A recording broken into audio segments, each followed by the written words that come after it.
একত্রিত হওয়ার সালাত আদায়ের জন্য মসজিদে আসার তৌফিক দান করেছেন, সেই আল্লাহর দরবারে শুকরিয়া আদায় করছি। আলহামদুলিল্লাহ। দরুদ এবং সালাম বিশ্বনবী মুহাম্মদুর রাসূলুল্লাহ সাল্লাল্লাহু আলাইহি ওয়াসাল্লামের প্রতি, যার মাধ্যমে আমরা সত্য দিন, নাজাতের দিন, জান্নাত অর্জন করার দিন আমরা লাভ করেছি, যার মাধ্যমে আমরা আল্লাহ সুবহানাহু ওয়া তাআলার কালাম কোরআন মাজিদ পেয়েছি, যার মাধ্যমে আমরা আল্লাহর একত্ববাদের উপরে বিশ্বাস স্থাপন করার, শিরকের ভয়াবহতা থেকে একদিকে বিশ্বাস, আরেকদিকে পরিত্রাণ।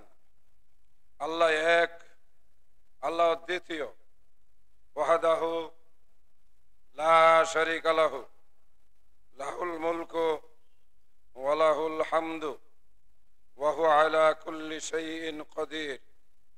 এইভাবে আমরা আল্লাহর উপরে ঈমান আনার তৌফিক অর্জন করেছি। লা শারীকা লাহু, যার শরীক নেই, যার পুত্র নেই, যার সন্তান নেই, যিনি কাউকে জন্ম দেন নাই, যিনি কারো কাছ থেকে জন্ম নেন নাই, তিনি হলেন আমাদের ইলাহ, তিনি হলেন আমাদের আল্লাহ। এই আল্লাহর পরিচয় আমরা যে নবী মুহাম্মদুর রাসূলুল্লাহ সাল্লাল্লাহু আলাইহি ওয়াসাল্লামের মাধ্যমে পেয়েছি, যিনি আমাদের জন্য আল্লাহর দরবারে শাফাআত করবেন, যিনি কিয়ামতের বিচারের দিনে আল্লাহ রাব্বুল আলামিনের নিকট সাজদায় লুটিয়ে পড়ে গুনাহগার উম্মতের জন্য আল্লাহর কাছে কাঁদবেন। তিনি আমাদের সবচাইতে প্রিয়জন। আমরা যার কথাকে সবার কথার উপরে আমরা বিনা বাক্যে মানি এবং গ্রহণ করি, যাকে আমরা আমাদের জীবনের চাইতেও বেশি ভালোবাসি, আমাদের সন্তান, আমাদের পিতামাতা, আমাদের আত্মীয় স্বজন, সবার চাইতে যিনি আমাদের কাছে আপন, তিনি হলেন মুহাম্মাদুর রাসূলুল্লাহ সাল্লাল্লাহু আলাইহি ওয়াসাল্লাম। আমরা দরুদ পড়ছি তার প্রতি, সালাম পেশ করছি তার প্রতি। আল্লাহুম্মা সাল্লি আলাইহি, আল্লাহুম্মা বারিক আলাইহি, আল্লাহুম্মা সাল্লিম আলাইহি। সময় এবং স্রোত কারো জন্য নাকি অপেক্ষা করে না। দিন আসে, দিন যায়। আজ গতকালকে ছিল আগামীকাল, আজ এই দিনটি হবে গতকাল। এই তো সময়। একটা একটা করে বিট, ঘড়ির কাঁটার আওয়াজ, এই ক্ষুদ্র আওয়াজগুলোই এক সময় রচনা করে মহাকাল, যোগ, যুগান্তর, বছর, শত বছর, হাজার বছর। মহাবিশ্বের মহাসৃষ্টিতে সময়ের আবর্তনে আমরা সবাই ঘূর্ণায়মান। বড় এক কঠিন বাঁধন দিয়ে আল্লাহ আমাদেরকে বেঁধে শৃঙ্খলিত করে দুনিয়াতে পাঠিয়েছেন। একদিন আগে আসার সুযোগ নাই, এক মিনিট, এক সেকেন্ড সময় ফুরিয়ে গেলে এখানে থাকারও কোনো সুযোগ নাই। কি আশ্চর্য ব্যাপার! আল্লাহ পাক এই সময়ের কসম করেছেন, ওয়াল্লাহ আসরে, সময়ের কসম। আল্লাহ নিজে এই সময়ের সৃষ্টিকর্তা, আল্লাহ নিজে সময়ের ঊর্ধ্বে, সময়ের বাইরে। বান্দা এবং স্রষ্টার মাঝখানে পার্থক্য এই একটা বিষয় দিয়ে যদি খালি ভাবি, বান্দা সময়ের সাথে বাধা, বান্দা মানে আমরা, আর বাধা মানে আরেক বান্দা, বেঁধে রেখেছেন। সহজ ভাষায় বললে বেঁধে রেখেছেন। কিসের দ্বারা? সময়ের দ্বারা। আমার আল্লাহর জন্য কোনো সময় নাই, তিনি সময়ের ঊর্ধ্বে। এমন এক জিনিস তিনি সৃষ্টি করেছেন, এদিক সেদিক যাওয়ার কোনো উপায় নাই। একদিন আগেও না, একদিন পরেও না।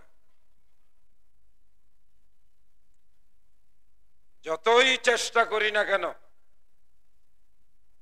যত দামি ঔষধ খাই না কেন, যত বড় ডাক্তারের কাছে যাই না কেন, সময় বাড়ানোর ক্ষমতা আল্লাহ কাউকে দেন নাই।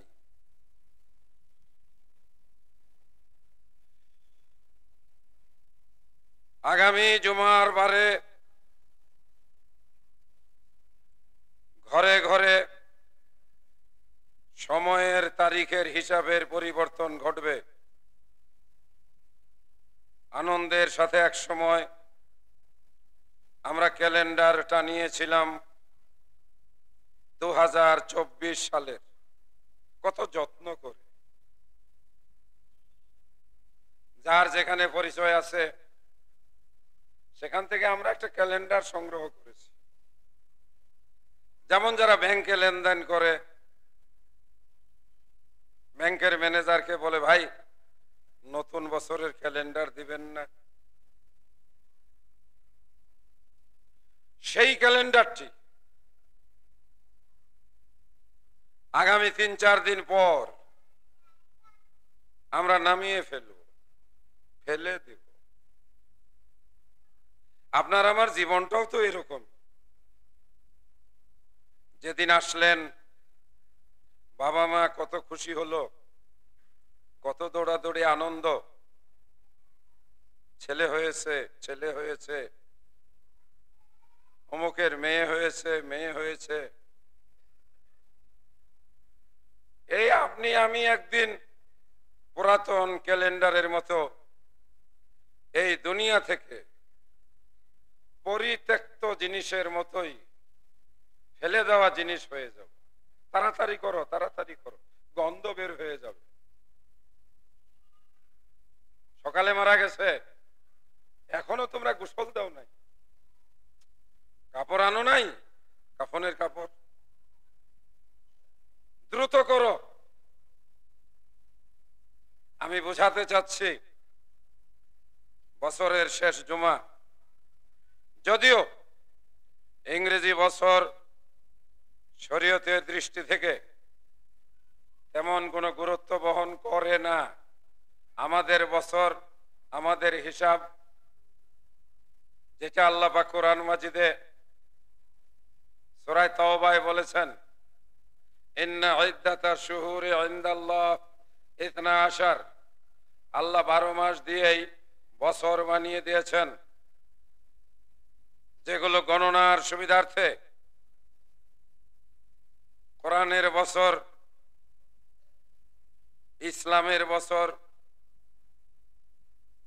নবী মুহাম্মদুর রাসূলুল্লাহ সাল্লাল্লাহু আলাইহি ওয়াসাল্লামের হিসাব গণনার মাস বছর মুহররম, সফর, রবিউল আউয়াল, এই দিয়ে 4টি মাস মর্যাদাপূর্ণ। বাকি মাসগুলো আছে রমজান রোজা পালনের, শাওয়াল, ঈদ উল ফিতর 6 রোজা পালনের, জিলহজ হজ পালনের, মুহররম আশুরার সিয়াম পালনের, বহুবিধ ইবাদতের দ্বারা আমাদের বছর সাজানো। মুসলিম হিসাবে আরবি বছরের সাথে সম্পর্ক রাখাটাই দায়িত্বশীলতা। তবে আমরা দিন গণনায় অভ্যস্ত হয়ে গেছি। শিক্ষকের বেতন দেওয়া, ছাত্রদের টিউশন ফি আদায় করা, মাস গণনার সহজ হিসাব হিসাবে আমরা ইংরেজি মাসকে এখন ব্যবহার করি। আসলে ইংরেজি মাস নয়, ইংরেজি বছরও নয়। এর বিশুদ্ধ কথাটি হলো খ্রিস্টাব্দ, খ্রিস্টীয় বছর। ঈসা আলাইহিস সালাতু ওয়াস সালামের জন্ম সন থেকে একটা হিসাবের ব্যবস্থা। খ্রিস্টানগণ আল্লাহর বান্দা, একজন নবী, উচ্চ মর্যাদা সম্পন্ন, যার মা রমণীদের মধ্যে, নারীদের মধ্যে সবচাইতে উত্তম পবিত্র চরিত্রের অধিকারিণী, যার প্রশংসা স্বয়ং আল্লাহ করেছেন, এমন একজন নারী যার নাম মারিয়াম। আল্লাহ পাক আশ্চর্য রকম কুদরতের মাধ্যমে নবী ঈসা আলাইহিস সালাতু ওয়াস সালামকে সৃষ্টি করেন। কোরআন মাজিদে তার প্রমাণ, তিনি ছিলেন আল্লাহর বান্দা এবং আল্লাহ তাকে একজন মর্যাদাশীল নবী হিসাবে তার কাছে ওয়াহী প্রেরণ করেন। এক গুরুত্বপূর্ণ কিতাব আল্লাহ পাক তার কাছে নাজিল করেন। আমরা সম্মান এবং শ্রদ্ধার সাথে ঈসা ইবনে মারিয়াম, আমরা তাকে সম্মান করি। দুর্ভাগ্য, আফসোস, খ্রিস্টানরা আমার আল্লাহর সঙ্গে, যিনি পৌত পবিত্র, কারো পিতাও নন, তিনি নিজেও কারো পুত্র নন, দুর্ভাগ্যক্রমে খ্রিস্টানরা ঈসা আলাইহিস সালাতু ওয়াস সালামকে আল্লাহর পুত্রের অপবাদ দিয়ে একদিকে যেমন আমার আল্লাহকে কষ্ট দিয়েছে, শিরিক করেছে, একজন নবীকেও তারা অপমানিত করেছে। গত দুদিন আগে 25শে ডিসেম্বর ঈসা আলাইহিস সালাতু ওয়াস সালামের জন্মদিন। খ্রিস্টানরা ঈসা আলাইহিস সালামের নামটাকেও পাল্টিয়ে দিয়েছে। ওনার নাম হলো ঈসা, খ্রিস্টানরা বানিয়েছে জেসাস, বাংলায় বলে যিশু। তার মায়ের নাম মারিয়াম, তারা সেটাকে পাল্টিয়ে বানিয়েছে মেরি। তিনি আল্লাহর বান্দা,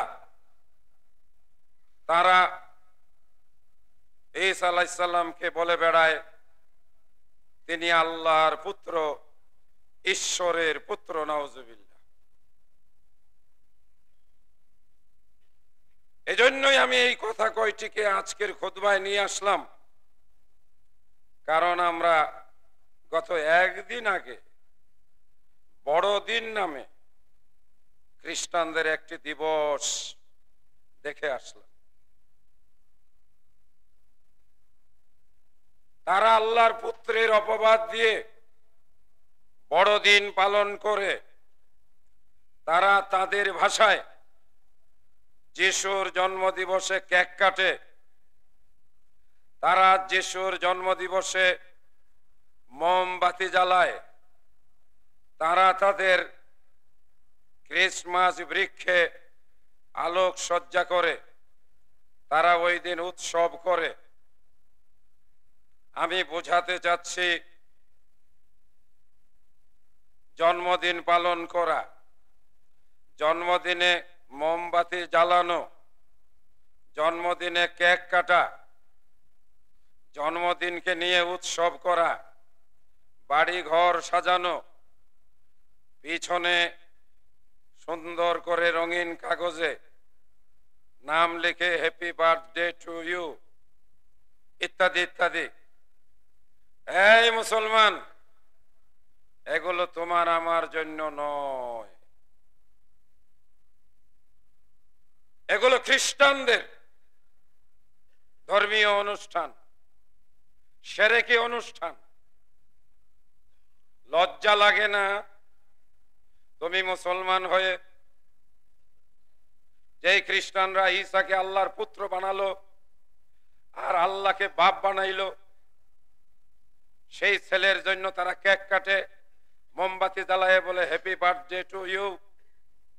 যারা আমার আল্লাহর সঙ্গে শিরক করে, তুমি তাদের সঙ্গে মিল করে তোমার ছেলের কেক কাটো। তুমিও তো মুশরিক খ্রিস্টান। তোমার লজ্জা হয় না? তুমি কিসের মুসলমান? তুমি নামে মুসলমান। বড়দিনের অনুষ্ঠান, ক্রিসমাস ডের অনুষ্ঠান, এখন তো সব মোবাইলে আছে, দেখবেন ওরা কি কি করে। মুসলমানেরাও এখন তাদের বাচ্চাদের জন্য তাই করে। আমরা ফিরে আসি, বছর আসে বছর যায়।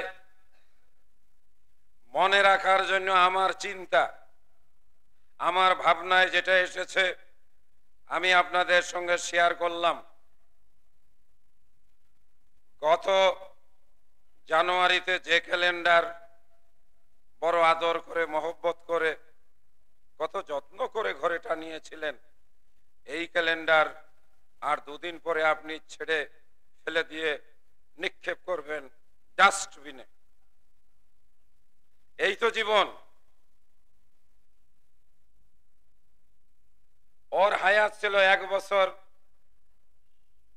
আপনি আমি না হয়ে পেয়েছি 60 বছর, 70 বছর, 75 বছর, না হয় 80 বছর। এক নবীকে তো আল্লাহ পাক পারমিশন দিয়েছিলেন, যাও মালাকুল মউত, ওকে গিয়া বলো ও যত বছর দুনিয়াতে থাকতে চায় পারমিশন।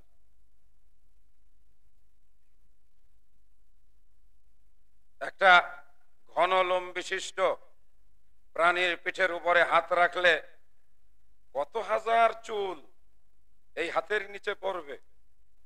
ওকে অত বছর বাঁচতে চায়, যাও পারমিশন দেওয়া হলো। বড় বিচক্ষণ মানুষ ছিলেন, জ্ঞানী মানুষ ছিলেন, নবী ছিলেন। তো হঠাৎ করে খেয়াল হলো, ঘটনাটা তো আমার মনে হয় প্যাচ লাগিয়ে গেল। প্যাচ লাগা বুঝেন তো? সোজা ঘটনা যদি ঝামেলা বাজায় দেয়, এটাকে কি বলে?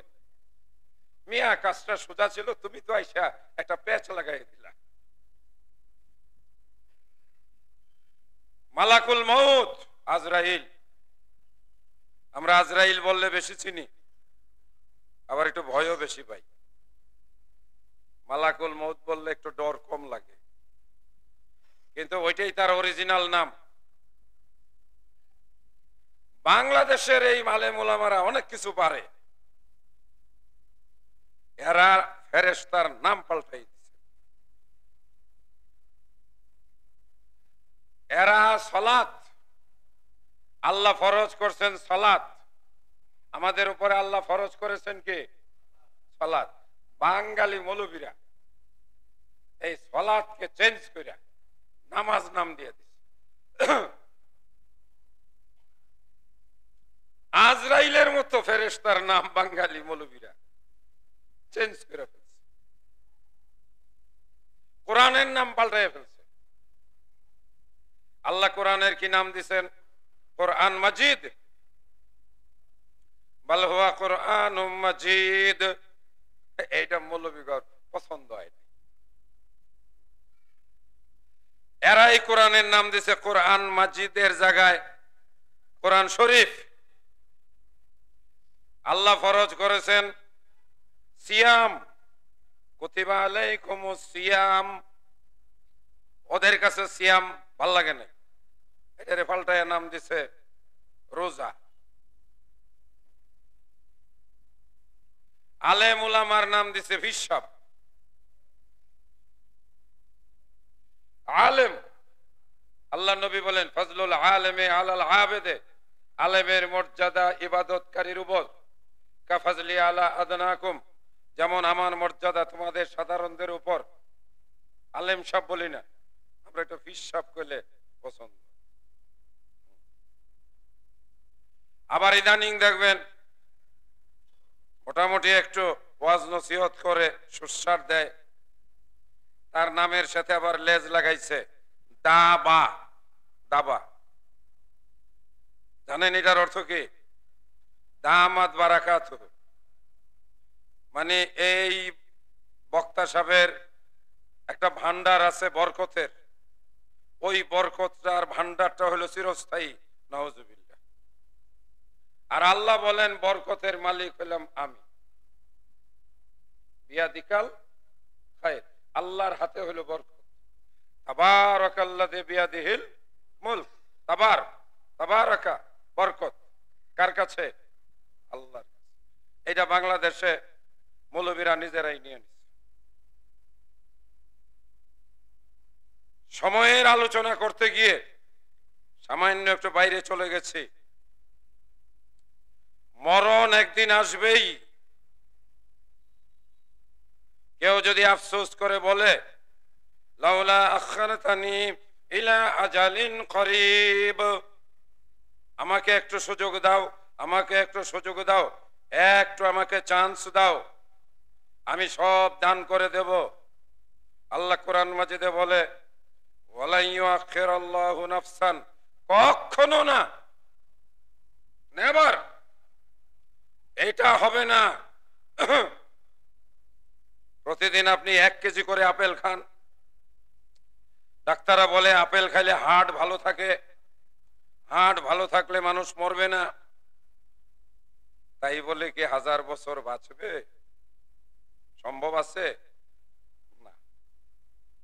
আপনি প্রত্যেক দিন 5 গ্লাস করে আপেলের রস খান, 200 বছর বাঁচার নিয়তে পারবেন না।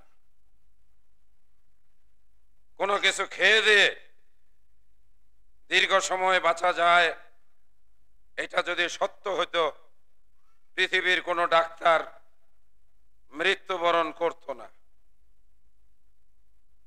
কারণ তারা আগে নিজেরা বাঁচত।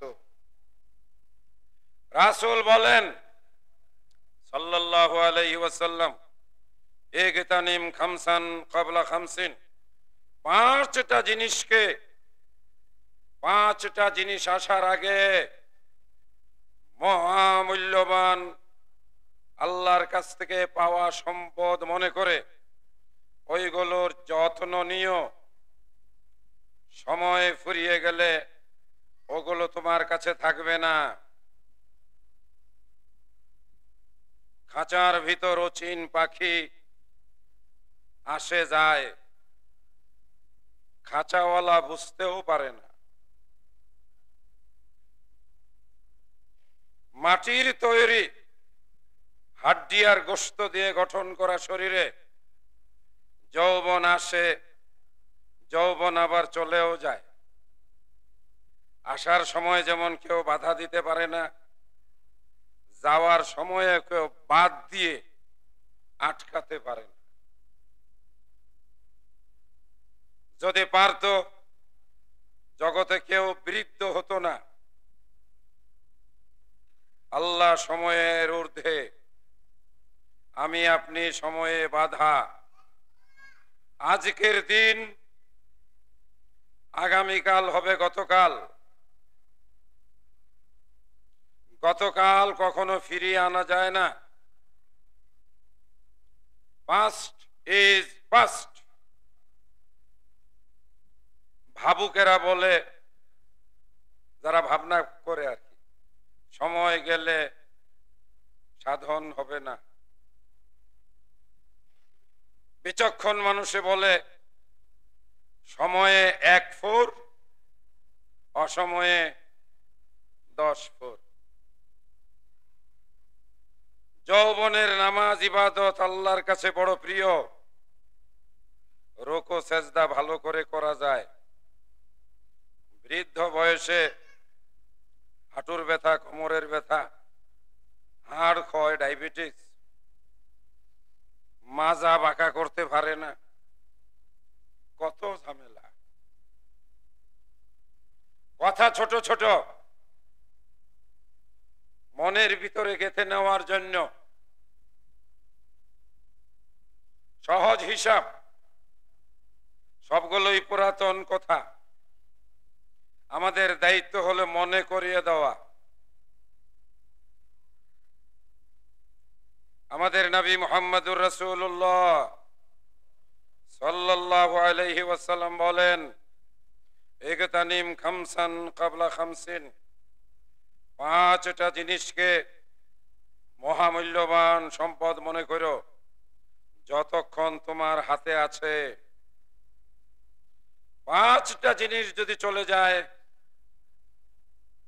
আফসোস করে তার প্রতিবিধান, প্রতিকার অথবা ফিরিয়ে আনা সম্ভব হবে না। এটা সময়ের সঙ্গে বাধা। আল্লাহ বলেছেন, স্বয়ং আল্লাহ বলেন, ওয়াল আসরে, সময়ের কসম, ইন্নাল ইনসানা লাফি খুসর, প্রত্যেকটা মানুষ ক্ষতির মধ্যে নিমজ্জিত। আমি আপনি আমরা প্রতিদিন আমরা ক্ষয় হয়ে যাচ্ছি, এটাই ক্ষতি। আমরা প্রতিদিন কি হচ্ছে?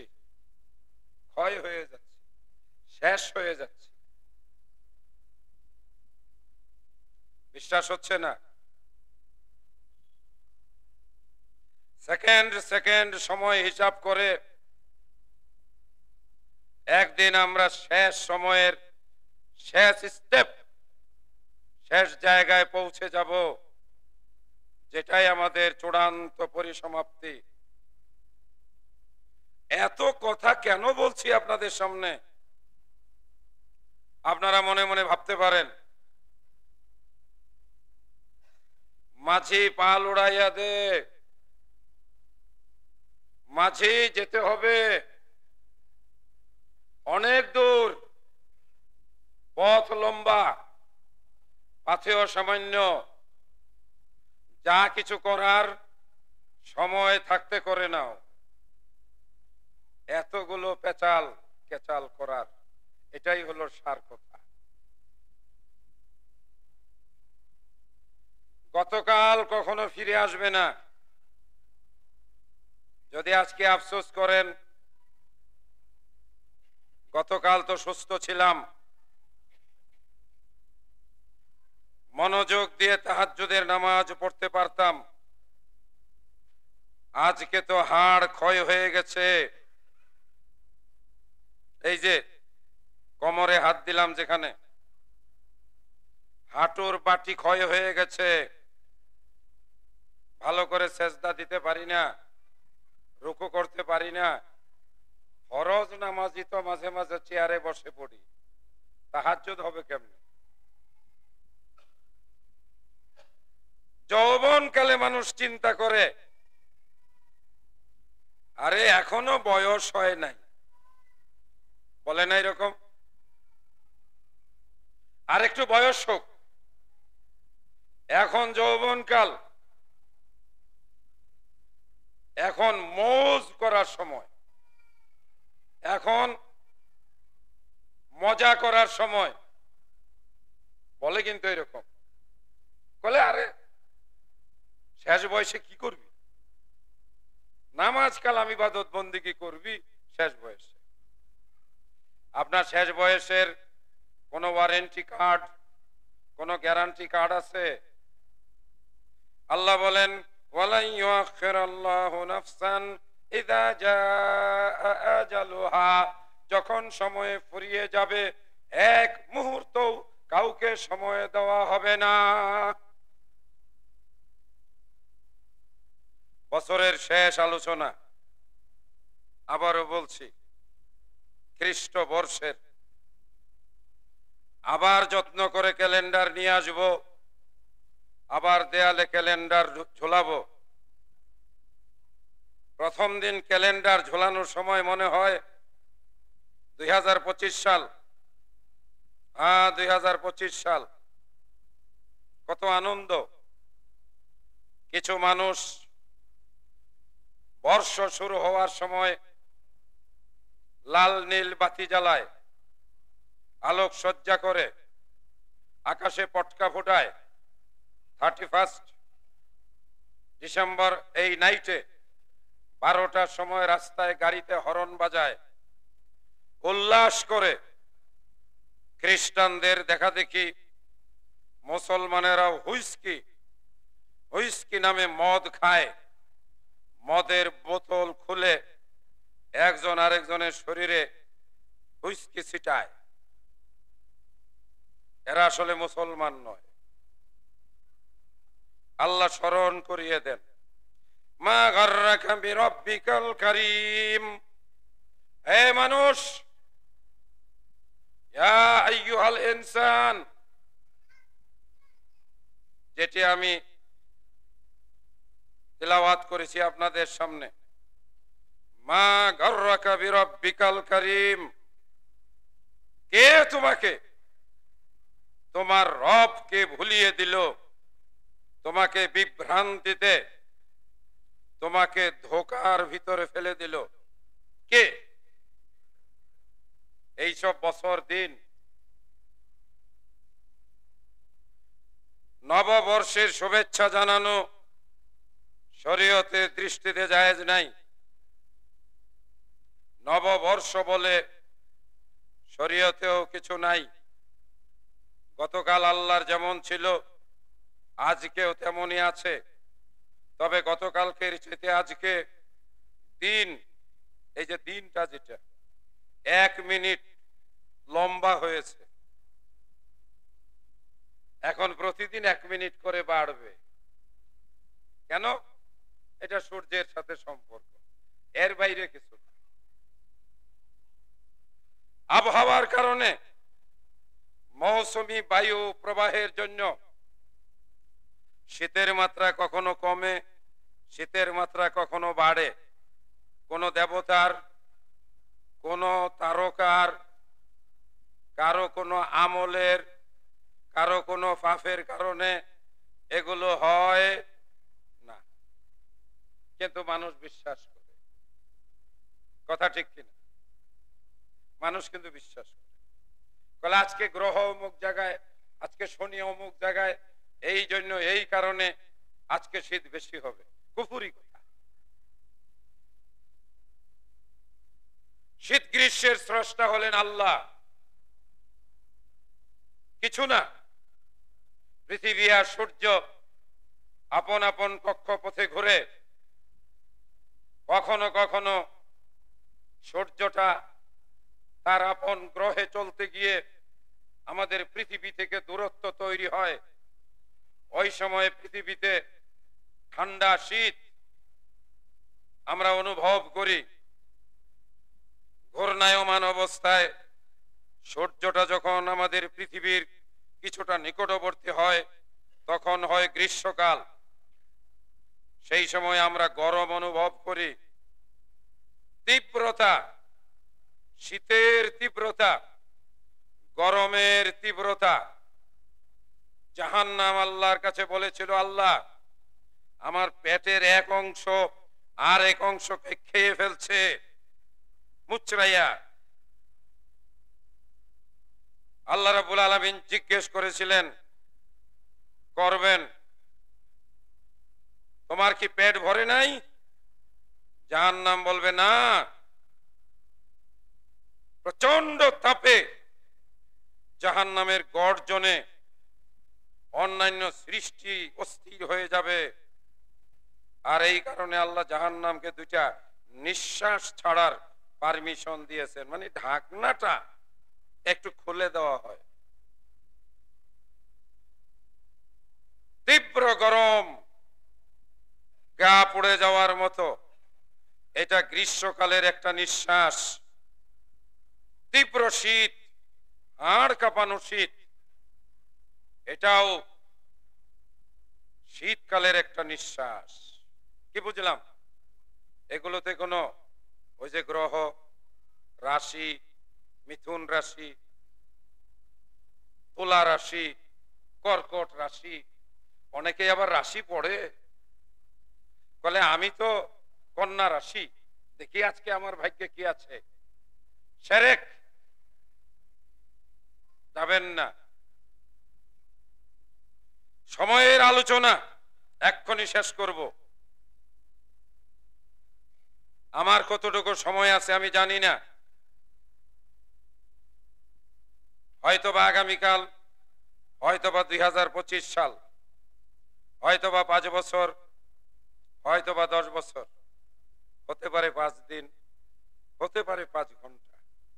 এমন একটা অনিশ্চয়তার মধ্যে যাদের জীবন, শুধু আমারটা না, সবারটাই তো। তাহলে আজকের উপদেশ কি? বছর আসবে, মাস আসবে, মাস যাবে, ক্যালেন্ডারের পাতা উল্টাবে, মাথার কালো চুল সাদা হবে, চকচকে চেহারাটা একদিন বৃদ্ধ মলিন হবে, গোশতগুলো কুচকে যাবে, দাঁতগুলো নড়ে পড়বে। হয়তো সে সময় অনেকেই পাবে, অনেকেই পাবে না। কিন্তু আজকের খুতবার মূল মেসেজ, প্রস্তুত থাকো। কিসের জন্য? সব সময় রেডি থাকো। নিজের সম্বল পকেটে ভরে নাও। নামাজের প্রতি যত্নশীল হও, চুপে চাপে ডান হাত দিয়ে দিতে থাকো, বাম হাতও যেন টের না পায়। মনে রেখো, এটাই তোমার সম্পদ। যা তুমি ছেড়ে যাবে সেটাই হবে পরের। আমি মনে করাইয়া দিচ্ছি, আমি আমার দাদার বাবার কবর কোনোদিন দেখি নাই, আমি আমার দাদার বাবাকেও কোনোদিন দেখি নাই।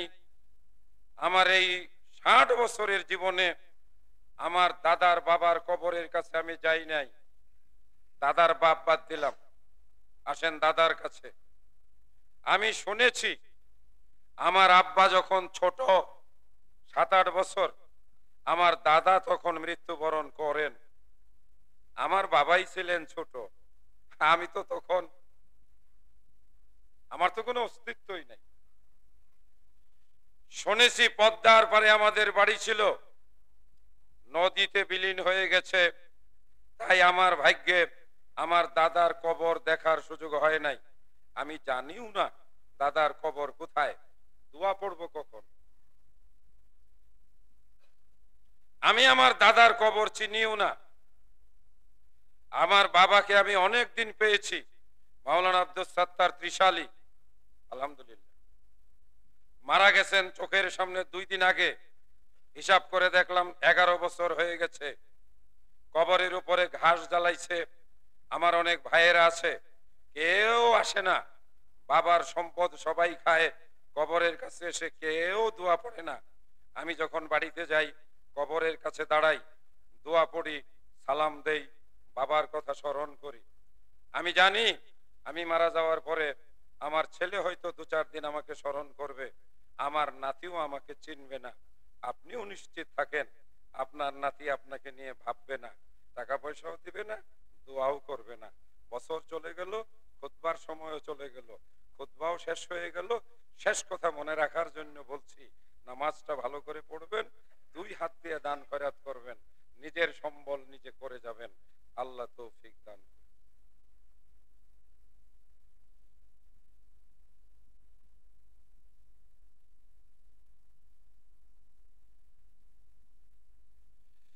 আলহামদুলিল্লাহ, ওয়াসসালাতু ওয়াসসালামু আলা রাসূলিল্লাহ, আম্মা বাদ। এই মসজিদ মাদ্রাসা এটা আপনার ইবাদতের জন্য একটা সুযোগ তৈরি হয়েছে। আজকে আপনি হিসাব করেন 24 সালে আপনি কতটুকু এখানে অংশ নিয়েছেন, নামাজের মাধ্যমে, দানের মাধ্যমে, মসজিদ ঝাড়ু দেওয়ার মাধ্যমে, মসজিদের কাজের মাধ্যমে। আজকে হিসাব বের করেন 25 সালে আপনি কতটুকু করবেন। পুরা বছর নাও পাইতে পারেন, যদি মাঝখানে মরে যান। শুরু থেকেই শুরু করেন। এই মসজিদের অধীনে আজকে একখানা মাদ্রাসা হয়েছে, আলহামদুলিল্লাহ। কালচারাল একাডেমি হয়েছে। বাচ্চাকে দিয়ে দেন, নাতিকে দিয়ে দেন, মাদ্রাসায় পড়লেই আপনাকে মনে রাখবে, স্কুল কলেজে পড়লে আপনাকে মনে রাখবে না, আপনি নিশ্চিত থাকেন। আল্লাহ পাক এখানে 13 শতক জমি মিলিয়ে দিয়েছেন। এখানেই আপনারা বড় বিল্ডিং বানান, 12-13 তলা বিল্ডিং। শহরে এত জমিন পাবেন কোথায়? পারলে নিচে একটা ফ্লোর বানায় দেন। যদি ফ্লোর না দিতে পারেন, 10 ফুট জায়গা পাকা করে দেন রড সিমেন্ট দিয়ে। তাও যদি না পারেন, সাধ্য না থাকে, এক জায়নামাজ করেন। এক জায়নামাজও যদি না পারেন, 1 ফুট জমির জন্য দেন। ওইটাই হবে আপনার জান্নাতের টুকরা। আজকে কিন্তু আমি একেবারে কাটা কাটা কথা বলেছি, কোন জায়গায় বাড়তি কথা বলি নাই। এখানে যারা কাজ করছেন, মানুষের মধ্যে ভুল ত্রুটি থাকবে। তারা মানুষ, তারা যদি ভুল না করেন তাহলে তারা অতি মানুষ। অতি মানুষ হওয়া ভালো নয়, অতি মানুষ ভালো না। ভুল ত্রুটি মিলিয়ে যে মানুষ, তারাই মানুষ। আমিও ভুল করি, আপনিও ভুল করেন।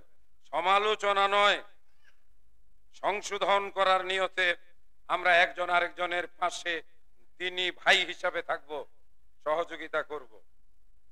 যে কাজ করে তার দোষ বেশি হয়, যে কাজ করে না তার দোষ হবে কেন? যে রান্না করে ওই রান্নারই তো প্রশংসা হয়, না হয় দোষ হয়। লবণ একটু বেশি হয়েছে, আজকে ঝালটা বেশি হয়েছে, আরে লবণ তো দেওই নাই, কি রান্না করছো? যে রান্না করে না সে রান্নার খুব দোষ ধরতে পারে। এটাই দুনিয়াতে নিয়ম। সেজন্য আমি সবাইকে বলবো, যারা কাজ করেন কানে তোলা দিয়ে আল্লাহর ওয়াস্তে করবেন, মানুষকে দেখানোর জন্য না। আর যদি ওইরকম নিয়ত থাকে, মসজিদের আশেপাশে আসবেন না, আল্লাহর গজবে পড়বেন। আল্লাহ হেফাজত করুন। আল্লাহুম্মা সাল্লি আলা মুহাম্মদ ওয়া আলা আলি মুহাম্মদ কামা সাল্লাইতা আলা ইব্রাহিম ওয়া আলা আলি ইব্রাহিম ইন্নাকা হামিদুম মাজিদ। আল্লাহুম্মা বারিক আলা মুহাম্মদ ওয়া আলা আলি মুহাম্মদ কামা বারাকতা আলা ইব্রাহিম ওয়া আলা আলি ইব্রাহিম ইন্নাকা হামিদুম মাজিদ। ইবাদাল্লাহ রাহিমাকুমুল্লাহ, ইন্নাল্লাহা ইয়া'মুরু বিল আদলি ওয়াল ইহসান ওয়া ইতা'i যিল কুরবা ওয়া ইয়ানহা আনিল ফাহশাই ওয়াল মুনকারি ওয়াল বাগি ইয়া'iযুকুম লাআল্লাকুম তাযাক্কারুন। আসসালামু আলাইকুম ওয়া রাহমাতুল্লাহি ওয়া বারাকাতুহু।